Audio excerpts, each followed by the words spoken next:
Hi, my name is Allison Dillon. I'm a student at APR 300, and today I am going to be discussing with you the focus model for advertisement.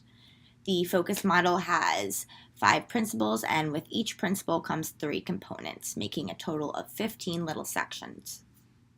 The first principle is to formulate a plan, and the 3 components for that are the message, the audience, and the sketch you make before starting your ad. The second principle is organizing the layout, which has the 3 components of the shape, the proximity, and the alignment for the kind of components within your ad. The third principle is contrast the elements, and the 3 components for that are asymmetry, value, and color. It's the aesthetic kind of tweaking part of your stage. The fourth principle is unify the parts, and the little 3 parts for that are repetition, rhythm, and gestalt. The final component to the focus model is the S, which stands for simplify the message. That is the evaluation and the elimination of some extra stuff in your ad, and that is communicating your ad with other people to receive feedback. Favorite principle would definitely have to be the formulate the plan one. I think it's honestly the most important step. Everything from that step on goes back to this focal message that you create. The point of your ad, regardless of how much you like the color or the aesthetics or anything else about it, is to relay the point of your message.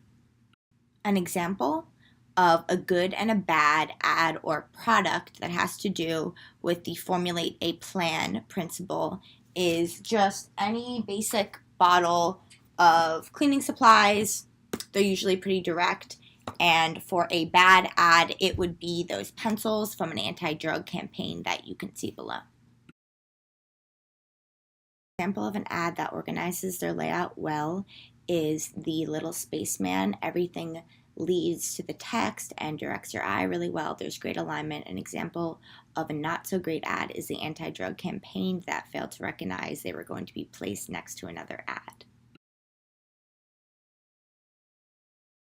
Example of a good ad for the third principle, which is contrast, would be the Colin Kaepernick Nike ad. Everything is really dark, and they use the contrast of colors to create a dramatic effect. An example of a bad one would be the all orange Converse ad. An example of a good unification of the parts would be this Levi ad. An example of a bad unification of the parts would be this random ad. You can't really tell exactly what it's for. Everything's all over the place. An example for the final principle that is a positive example of simplifying the message is that ad for a food festival. An example of a negative one would be that Taco Bell ad that has a lot going on.